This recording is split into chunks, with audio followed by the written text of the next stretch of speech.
पुत्रदा एकादशी पर सुने व्रत पारण तुलसी माता और लक्ष्मी माता की कथा। जय श्री कृष्ण, राधे राधे। आज पौष मास के शुक्ल पक्ष की द्वादशी तिथि है और आज पुत्रदा एकादशी व्रत का पारण का दिन है। अर्थात जिन लोगों ने कल पुत्रदा एकादशी का व्रत रखा था वे आज अपना व्रत खोलेंगे। आज का दिन बड़ा ही शुभ और मंगलकारी है। एकादशी के व्रत के पारण के दिन तुलसी माता और लक्ष्मी माता की कथाओं को सुनने से व्रत पूर्ण और सफल माना जाता है और समस्त मनोकामनाएं भी पूर्ण होती हैं। जिन लोगों ने व्रत नहीं भी रखा था उन्हें भी द्वादशी के दिन तुलसी माता की कथाओं को सुनने से धन संपत्ति और अनंत शुभ फलों की प्राप्ति होती है। तो आइए श्री लक्ष्मी नारायण जी के चरणों का ध्यान करते हुए इन कथाओं को सुनते हैं। किंतु एक बात का विशेष ध्यान रखिएगा कि इन कथाओं को पूरा अवश्य सुनिएगा, क्योंकि आधी अधूरी कथाओं को सुनने से पूर्ण फल प्राप्त नहीं होता है। तो आइए सुनते हैं तुलसी माता की संपूर्ण कथाएं। तुलसी माता को हरिप्रिया भी कहा जाता है। जितना भगवान श्री हरि विष्णु सोने चांदी हीरे मोती और रत्नों से प्रसन्न नहीं होते हैं, उतना सिर्फ तुलसी दल से प्रसन्न हो जाते हैं। सच्ची श्रद्धा भाव से तुलसी दल भगवान विष्णु को अर्पित करने से मनुष्य के सभी संकट कट जाते हैं और सभी मनोकामनाओं की पूर्ति होती है। शास्त्रों के अनुसार एकादशी के दिन तुलसी जी में कभी भी जल नहीं चढ़ाना चाहिए, क्योंकि तुलसी महारानी स्वयं एकादशी का निर्जला व्रत रखती हैं।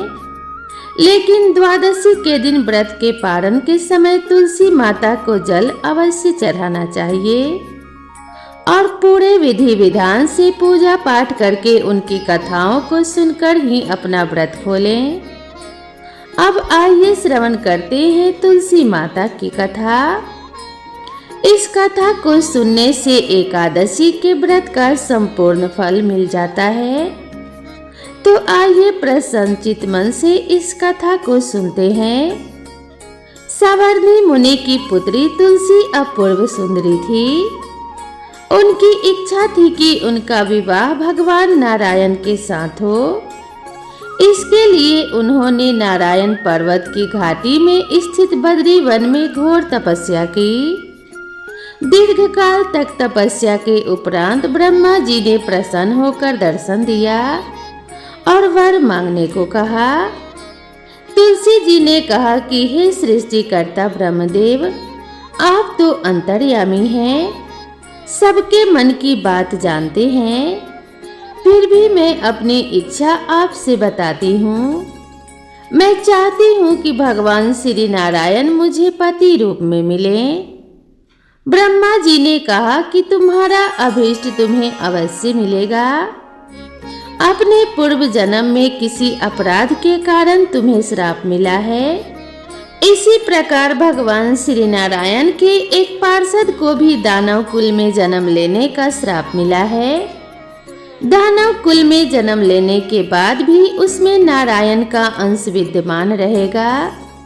इसीलिए इस जन्म में पूर्व जन्म के पाप के शमन के लिए संपूर्ण नारायण तो नहीं मिलेंगे, लेकिन नारायण के अंश से युक्त दानव कुल में जन्मे उस श्राप ग्रस्त पार्षद से तुम्हारा विवाह होगा।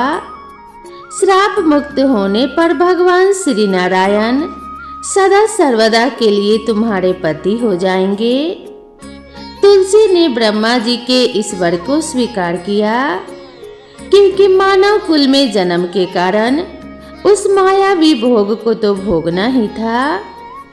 तुलसी बद्री वन में ही रहने लगी। नारायण का वह पार्षद दानव कुल में जलंधर के नाम से पैदा हुआ था। कुछ दिनों के बाद वह भ्रमण करता हुआ बद्री वन में आया। यहाँ तुलसी को देखते ही वह उन पर मंत्रमुग्ध हो गया।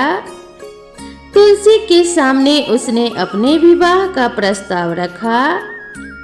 इतने में ही वहां ब्रह्मा जी आ गए और तुलसी से कहा कि हे तुलसी, जलंधर को देखो, कैसा देवोपम उसका स्वरूप है। दानव कुल में जन्म लेने के बाद भी लगता है जैसे इसके शरीर में नारायण का वास हो। तुम प्रस्ताव को सहर्ष स्वीकार कर लो।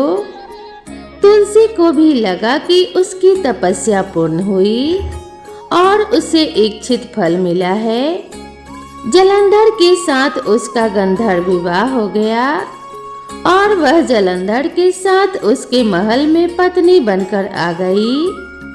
जलंधर ने अपनी परम सुंदरी सती साध्वी पत्नी तुलसी के साथ बहुत दिनों तक राज्य किया। उसने अपने राज्य का इतना विस्तार किया कि देवलोक तक उसके अधिकार में आ गया। स्वर्ग का सुख भोगने वाले देवताओं की दशा भिखारियों जैसी हो गई। जलंधर किसी को कष्ट नहीं देता था, पर अधिकार और राज्य छिन जाने से सभी देवता मिलकर ब्रह्मा, विष्णु और शिव जी की सभा में गए तथा अपनी विपत्ति सुनाई। ब्रह्मा जी ने कहा कि तुलसी परम साध्वी है, उसका विवाह जलंधर से मैंने ही कराया था। जलंधर को तब तक नहीं हराया या मारा जा सकता जब तक तुलसी को छला न जाए। ब्रह्मा जी की बात सुनकर भगवान श्री हरि विष्णु जी ने कहा, जलंधर पूर्व जन्म में मेरा पार्षद था। श्राप के कारण उसे दैत्य कुल में जन्म लेना पड़ा। इस जन्म में भी मेरा अंश उसमें व्याप्त है। साथ ही तुलसी के पतिव्रत धर्म से वह अजय है। फिर देवताओं की सहमति से भगवान शिव ने जलंधर के पास संदेश भेजा कि या तो वह देवताओं का राज्य लौटा दे या फिर उनसे युद्ध करे। जलंधर भगवान शंकर के पास पहुंचा और कहने लगा कि हे देवों के देव महादेव, आपके लिए देवताओं का पक्ष लेना उचित नहीं है। राज्य बढ़ाना हर राजा का कर्तव्य है। मैं किसी को दुखी नहीं कर रहा हूँ। देवताओं से कहिए कि वे मेरी प्रजा बनकर रहें। मैंने आपका कोई भी अपमान नहीं किया है। हमारा आपका युद्ध शोभा नहीं देता है। अगर आप हार गए तो बड़ी लज्जा की बात होगी और मैं हार गया तो आपकी कीर्ति बहुत अधिक नहीं बढ़ेगी। जलंधर की बातें सुनकर भगवान शंकर हंसने लगे। वे तो सब रहस्य समझते थे। तुलसी और जलंधर के पूर्व जन्म के श्राप की अवधि लगभग पूरी हो चुकी थी। फिर शंकर जी बोले, इसमें कीर्ति और लज्जा की बात नहीं है। तुम देवों को राज्य लौटाकर उन्हें उनके पद पर प्रतिष्ठित होने दो। युद्ध से बचने का यही एक उपाय है। जलंधर ने कहा, मैंने युद्ध के बल से देवलोक जीता है। कोई उसे युद्ध के द्वारा ही वापस ले सकता है और यह मेरा अंतिम निर्णय है और अब मैं जा रहा हूँ।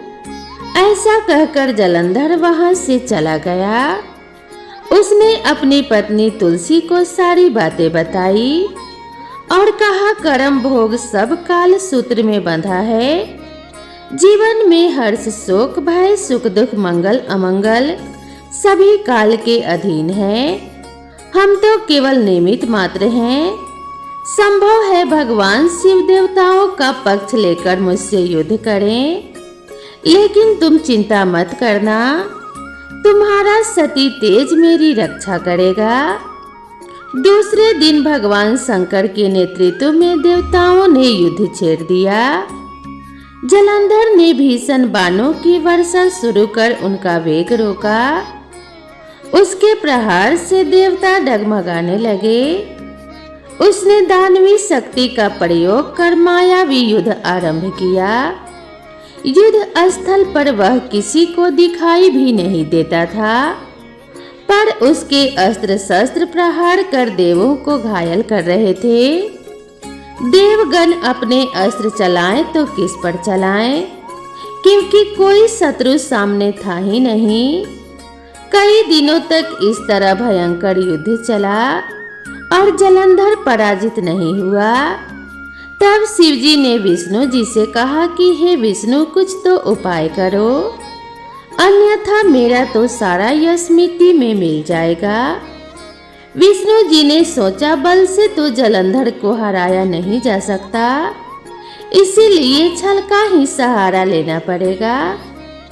उन्होंने तुरंत अपना स्वरूप जलंधर जैसा बनाया और अस्त्र शस्त्र से सुसज्जित हो तुलसी जी के पास पहुंच गए और बोले, प्रिय, मैंने युद्ध जीत लिया। सारे देवता भगवान शंकर समेत हार गए। इसी खुशी में आओ मैं तुम्हें अपने अंग से लगा लूं। पति को प्रत्यक्ष खड़ा देख तथा विजय का समाचार सुन वह दौड़कर मायावी जलंधर के गले से लिपट गई। इस प्रकार पति पत्नी दोनों ने आलिंगन कर बहुत खुशी मनाई। पर पुरुष के साथ इस प्रकार के व्यवहार से उसका सती तेज नष्ट हो गया। उसका सती तेज जो जलंधर की कवच के रूप में रक्षा कर रहा था, वह कवच नष्ट हो गया। जलंधर शक्तिहीन हो गया। यह जानते ही भगवान शंकर ने अपने त्रिशूल से प्रहार किया। त्रिशूल के लगते ही जलंधर जलकर भस्म हो गया। जलंधर के मरने की बात को जानकर भगवान विष्णु अपने असली रूप में आ गए। सामने अपने पति जलंधर के स्थान पर भगवान विष्णु को खड़ा देख तुलसी बहुत विस्मित हुई। उसे पता लग गया कि स्वयं नारायण ने उसके साथ छल किया है। क्रोध में आकर तुलसी जी भगवान विष्णु को श्राप देते हुए कहने लगी, एक सती स्त्री का सतीत्व भंग करने के अपराध में तुम हृदयहीन पत्थर हो जाओ। विष्णु जी ने तुलसी जी के श्राप को सिर कर कहा, देवी, तुम्हारे तथा जलंधर के कल्याण के लिए मुझे ऐसा करना पड़ा। तुम दोनों को श्राप मुक्त करना था। तुम भी अब अपना शरीर त्याग कर तुलसी बिरवा के रूप में जन्म लोगी और मेरी पूजा तुलसी दल से होगी। मैं शालिग्राम पत्थर बनूंगा और मेरे शीश पर तुम आदर से विराजमान होगी। तुम्हारे पति की हड्डियों के चूर्ण से शंख की उत्पत्ति होगी। उस शंख ध्वनि से देवताओं तथा मेरी पूजा आराधना होगी। जहाँ शंख ध्वनि होगी वहाँ मंगल में मैं विराजमान रहूंगा। तुमने पूर्व जन्म में बद्री वन में मुझे पाने के लिए बड़ी तपस्या की थी। अब अगले जन्म में मैं नारायण प्रस्तर के रूप में बद्रीनाथ वन में स्थापित होऊंगा और मेरी पूजा अर्चना फल फूल से ना होकर तुम्हारी तुलसी दल से होगी। मेरे शीश पर विराजमान होकर तुम मुझसे भी ऊंचा पद प्राप्त करोगी। तो बोलिए श्री लक्ष्मी नारायण भगवान जी की जय। बोलिए श्री तुलसी शालिग्राम जी की जय। अब आइए सुनते हैं तुलसी माता की दूसरी कथा। एक समय की बात है, एक परिवार में ननद और भाभी साथ साथ रहा करती थी। ननद का विवाह अभी नहीं हुआ था। वह तुलसी जी के पौधे की बहुत सेवा करती थी। नियम से तुलसी को सींचती और दीपक जलाती थी। लेकिन उसकी भाभी को यह सारी बातें बिल्कुल भी पसंद नहीं थी। जब कभी उसकी भाभी को बहुत ज्यादा गुस्सा आता, तब वह अपनी ननद को ताना देते हुए कहती कि जब तुम्हारा विवाह होगा तो मैं इस तुलसी को ही बारातियों को खाने को दूंगी और तुम्हारे दहेज में भी तुलसी ही दे दूंगी। तुम जब देखो तुलसी की ही सेवा करती रहती हो। कुछ समय बीत जाने पर ननद का विवाह तय हो गया। विवाह के दिन भाभी ने अपने कहे अनुसार बारातियों के सामने तुलसी का वह गमला फोड़ दिया। जिसकी सेवा उसकी ननद किया करती थी, और तुलसी के पत्ते खाने के लिए कहा। तुलसी जी की कृपा से वह फूटा हुआ गमला कई सारे स्वादिष्ट पकवानों में बदल गया। भाभी ने गहनों के नाम पर तुलसी की मंजरी से बने हुए गहने अपनी ननद को पहना दिए। देखते ही देखते तुलसी जी की मंजरी से बने हुए गहने भी सुंदर सोने जवाहरात में बदल गए। इतना ही नहीं, भाभी ने मारे क्रोध के वस्त्रों के स्थान पर तुलसी के जनेऊ रख दिए और वह भी रेशमी और सुंदर वस्त्रों में बदल गए। अब जब ननद अपनी ससुराल में पहुंची तो ससुराल में तो उसके दहेज की बहुत प्रशंसा हुई। यह बात भाभी के कानों तक भी पहुंची तो उसे बहुत आश्चर्य हुआ। उसने सोचा कि उसने तो ननद के गहने कपड़े और जनेऊ तक तुलसी जी के ही रखे थे, तुलसी की मंजरी रखी थी।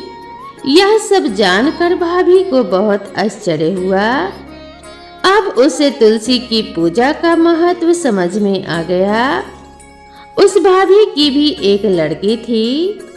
वह तब अपनी बेटी से कहने लगी कि बेटी, तुम भी तुलसी की सेवा किया करो, तुम्हें भी तुम्हारी बुआ की तरह फल मिलेगा। वह जबरदस्ती अपनी बेटी से तुलसी की सेवा करने को कहा करती, लेकिन लड़की का मन तो तुलसी की सेवा में लगता ही नहीं था। धीरे धीरे समय बीता, भाभी की लड़की बड़ी हो गई। अब उसके विवाह का समय भी आ गया। तब भाभी सोचने लगी कि जैसा व्यवहार मैंने अपने ननद के साथ किया था, वैसा ही अब मैं अपने बेटी के साथ भी करूंगी। यह भी गहनों से लद जाएगी और बारातियों को भी खाने में तरह तरह के पकवान मिलेंगे और ससुराल में भी इससे बहुत मान सम्मान मिलेगा। यही सोचकर सभी बारातियों के सामने तुलसी का गमला फोड़ देती है, लेकिन इस बार गमले की मिट्टी मिट्टी ही रहती है। मंजरी और पत्ते भी अपने रूप में ही रहते हैं। जनेऊ ने भी अपना रूप नहीं बदला। और जब भाभी ने सभी बारातियों को खाने में तुलसी के पत्ते दिए तो यह देखकर सभी लोग और बाराती भी भाभी की बुराई करने लगे। भाभी ने लालच में आकर अपनी बेटी के दहेज में भी तुलसी के पत्ते और मंजरी आदि रख दिए थे। जब बेटी अपनी ससुराल पहुंची तो वहां पर भी उसकी बहुत बुराई हुई। भाभी गुस्से के मारे कभी भी अपने ननद को नहीं बुलाती थी। एक दिन भाई ने सोचा कि मेरी पत्नी तो मेरी बहन को बुलाती ही नहीं है, क्यों न मैं ही अपनी बहन से मिलकर आऊं। यह सोचकर उसने अपनी पत्नी से कहा और कुछ उपहार अपनी बहन के लिए ले जाने की बात कही। तो भाभी ने थैले में ज्वार भरकर कह दिया कि यह लो और कुछ नहीं है, तुम यही लेकर चले जाओ। तब भाई बहुत दुखी मन से अपनी बहन के पास चल दिया। रास्ते में वह सोचता रहा कि कोई भाई भला अपनी बहन के घर ज्वार लेकर कैसे जा सकता है। यही सोचकर वह गौशाला के पास रुक गया और ज्वार का वह थैला उसने एक गाय के सामने पलट दिया। तभी एक ग्वाले ने यह सब देख लिया। तब ग्वाले ने आकर भाई से कहा कि अरे आप गाय के सामने यह हीरे मोती और सोना चांदी क्यों डाल रहे हो, इसे तो घास डालनी होती है। तब भाई ने देखा तो वह हैरान रह गया। फिर भाई ने ग्वाले को सारी बात बताई और धन लेकर खुशी खुशी अपने बहन के घर चल दिया। दोनों भाई बहन एक दूसरे को देखकर बहुत प्रसन्न हो गए। तब बहन ने तुलसी माता से सच्चे मन से प्रार्थना की कि उसकी भाभी को भी सद्गति प्राप्त हो जाए और तुलसी माता की कृपा से उनके घर में सुख समृद्धि और धन के भंडार भर जाएं। तब कुछ दिनों के बाद देखते ही देखते भाभी का मन बदल गया और वह अपनी ननद को बहुत मान सम्मान देने लगी।